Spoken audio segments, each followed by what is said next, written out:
I'm walking down a street in Istanbul with 2 other friends from the state. We are all sweating in the August heat. I'm wearing a loose-fitting dress, letting my breasts hang freely over my belly, and my face is unadorned with makeup. If you had met me a week prior, you would have asked me if I was okay. But up until that sweltering week in Istanbul, I had worn makeup every day for the past 8 years of my life. Ever since Dana Marie Jones gave me NYC brand mascara for Christmas, I have always had my makeup done. My mom didn't want me to wear it because she thought 14-year-olds were too young, but sorry, Karen, that didn't stop me from putting it on when I got to school. My girlfriends would dominate one of the bathrooms, and we would begin to practice a beauty ritual that I would continue for the rest of my life. Before the years of YouTube, we would splay out magazines and learn how to do our mascara, glittery shadow, and I would soon perfect the cat eye makeup. But part of the ritual was also the complaining.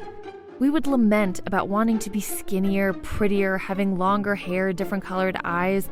Even our elbows weren't good enough. It was cool to complain. As we got older, the complaints became internalized. Our hateful thoughts would fog up our bathroom mirrors as we got ready for work. Ever since then, I have always had makeup on. It made me feel pretty, no matter how poorly I applied it, especially my eyes. See, I'm a pale human, and if I don't wear mascara, it looks like I don't have lashes at all. I look like an albino who's contracted the flu when I'm not wearing lashes. And I got so dependent on it, I couldn't leave my room without it. I would put it on before having breakfast with my family, or going to the gym, or refuse to wash it off if I was staying over at a boyfriend's place. It was better to wake up with smudged mascara around my eyes looking like a sleepy raccoon rather than take it off. No one could see me without it. I wasn't pretty. It was too exposing and vulnerable. I knew I was more than my looks, but being desirable was such a driving force for me. If I walked around without makeup, people might reconsider my attractiveness and my overall value. Oh, but if you think not wearing makeup was the only body image issue I have, then you, my generous audience, are very wrong. Around the time I was given my first tube of mascara, I started to become insecure about my weight. See, I've always struggled with the thought of my weight. I was raised in a culture that denied white women having curves. Well, big boobs were encouraged, but as long as your waist size wasn't the same circumference. Perky curves, yoga butt were okay if they didn't spill over your jeans. And to be honest, it's best if you didn't have thighs at all. We wanted to be as thin as 8-year-olds who had just gone through a famine. We don't want to take up too much space. So as a girl growing up in the 90s, the images of tight-abbed Britney Spears and Christina Aguilera filled magazine covers and commercials. Then Kate Moss's notorious line of "nothing ever tastes like skinny feels" echoed through my young, impressionable mind throughout high school and college. It's not any better now, just younger influencers. But from age 15 to this morning, there hasn't been a day where I haven't thought about, if not obsessed over my weight. Because you see, girls got curves, especially an ass. I'm not bragging or looking for pity. It's just a statement. It's big enough to have its own gravitational pull, and unfortunately attracts some of the most deplorable men. But I've always been insecure about it. When that thigh gap trend came around, I remember sitting at my kitchen table. I looked down at my thighs that were splayed over the chair and thought, no ant can pass through these, sitting or standing. I would wear a belt around my waist under my clothes to prevent me from overeating, which would often cut off airflow. Baggy clothes made me look bigger, so I wore tight-fitting tops and pants that were often restrictive in movement, but I looked thinner. Every part of me is annoyed that I'm even talking about this. Because from the outside, I'm probably a completely normal-looking human. What do I have to complain about? But there hasn't been a day of my post-puberty brain where these hateful thoughts haven't swarmed my mind. It was worse when I got into college. The yo-yoing between wanting to be skinny but also taking advantage of all the free pizza on campus. I felt like I was walking on a fence of barbed wire and could fall into the camp of overeating or anorexia. Because the stress and fear of overeating would typically lead me to overeat, and this psychological cycle of shame would begin. God, you have no self-control. You're going to get fat. Don't you see how big your stomach is getting? No one's ever gonna wanna fuck you. You don't have to eat. Just gnaw on a cucumber. And with all of that pressure on myself, I would wake up elbow deep in a box of Lucky Charms or be polishing off the remains of a carton of ice cream. And then I would guilt and guilt and guilt. Okay, not today. You can be strong today. Don't need any sugar. You can just eat really little. Maybe just smoothies. Do you even have to eat dinner? And then a friend would get an order of cheesy fries and I'd polish off half of it. I do want to say I've never actually had a severe eating disorder. But disordered eating? You bet. I started seeing all food as being bad, not just unhealthy food. And my friends started turning into enablers. You can't hang out with this group because they love ordering cake after dinner. And don't go out with so-and-so because they love getting noodles and ice cream. So the people in my life started getting labels as intense as the nutritional facts on a box of Pop-Tarts. And sometimes I would just stare at thin women and wonder, what the fuck is your secret? Do they just not eat? Is that what I have to do? This constant picking at my body is so normalized I didn't even realize I was doing harm to myself. It wasn't until I found myself dripping in the Istanbul heat with makeup smudged along my face and my tight clothes soaking up sweat that I started to see that I was in pain.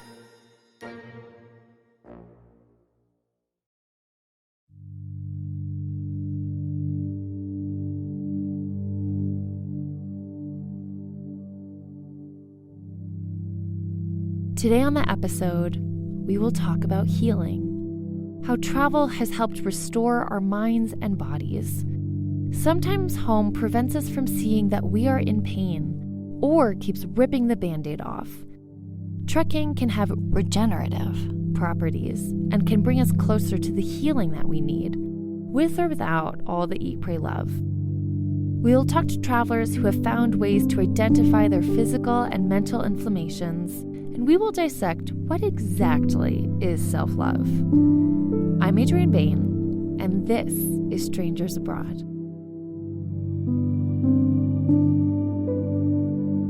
Here we go.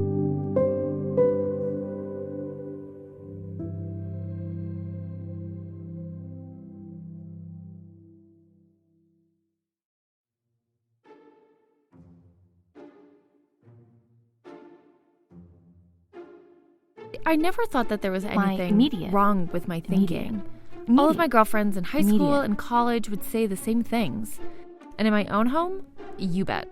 I grew up hearing negative things from all of my older female relatives, as subtle as the spices they would use to flavor our boiled vegetables. My mother would complain about her body. My grandmother told me that eating too many crackers would make me fat. My other grandmother got a nose job. No woman in my family loved their bodies. Although they always told me and my sisters that we were beautiful, that tidal wave of complaints would pummel those few positive messages, like a helpless fisherman's boat caught at storm. So this was just normal, if not encouraged. I didn't think there was anything wrong until I went abroad. And I'm not the only one who discovers that I had a problem until I left home.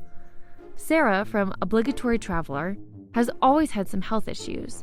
When she was in her 20s, she developed lupus, an autoimmune disorder. She had a handle on that, though. But it wasn't until she was vacationing in Belize with her husband, trying to climb up some steep stairs to go ziplining, that she found it hard to breathe. We sort of started traveling, I guess, when I first got married. We had started doing some trips in other countries, and we did Panama and we did Costa Rica and just loved being somewhere different. And I think that was pretty much where the travel bug really caught us. And when we started to look into really making travel a priority, and we went on a trip to Belize. and we decided the day to go zip lining and cave tubing. For the zip line, you kind of had to walk up all of these stairs to get to the very first launch point. And we're walking up the stairs, and about halfway through, I started getting very out of breath. And it was kind of crazy, and I had to stop. I couldn't walk up the stairs anymore, and I just had to catch my breath.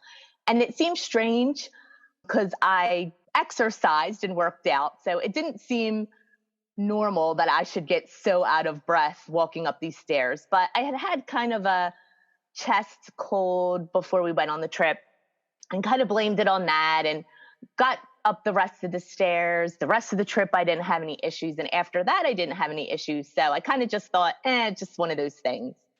The next trip that we took right after that, we went to Colorado. And of course, you're in Colorado, so you have to go hiking in a mountain because that's what you do.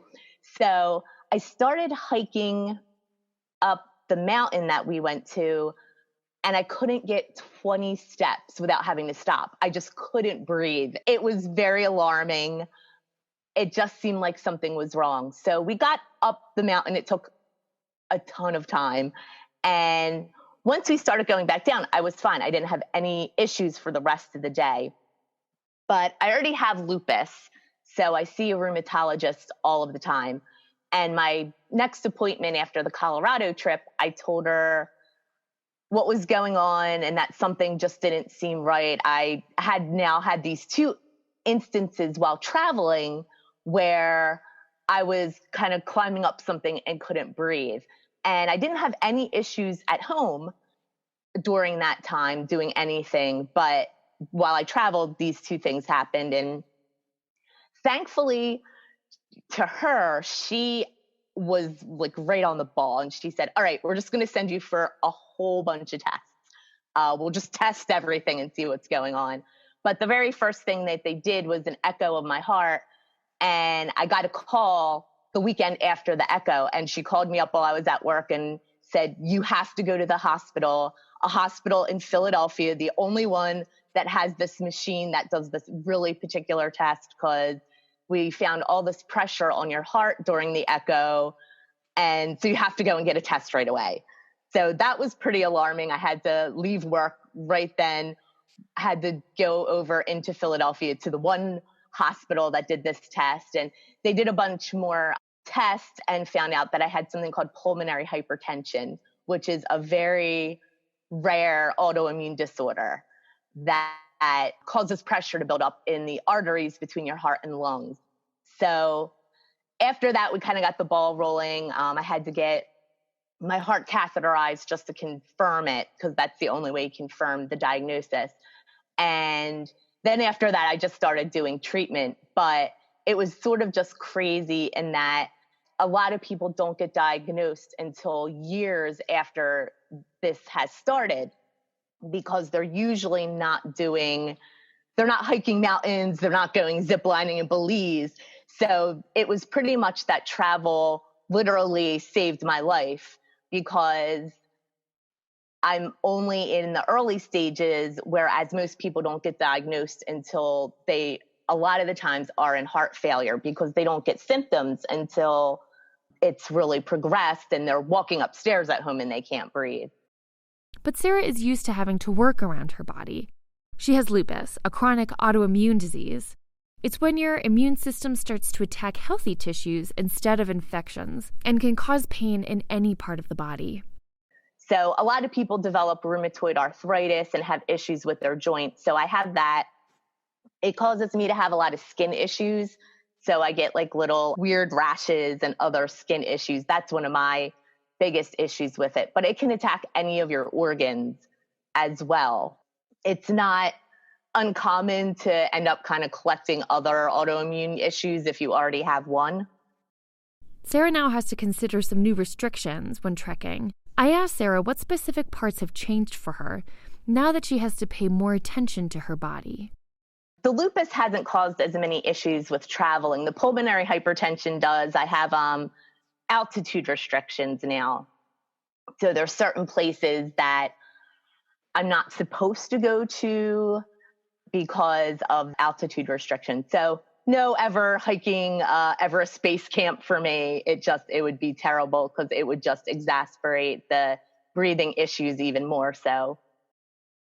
Travel is rough on the body, even if you aren't suffering from a chronic disease, but she's fighting back the body that is also fighting her. It was hard at first to deal with the restrictions. I'm kind of like a can't stop, won't stop kind of person. So it's sort of, don't tell me what I can and can't do. I'm going to do it. When we were in Zambia, I really wanted to go at Victoria Falls to this place called the Boiling Point. And it was a long walk down a lot of stairs, and kind of walking down thinking, at some point I'm going to have to walk up these stairs again, but it'll be fine. And so we went down, we saw it. It was great.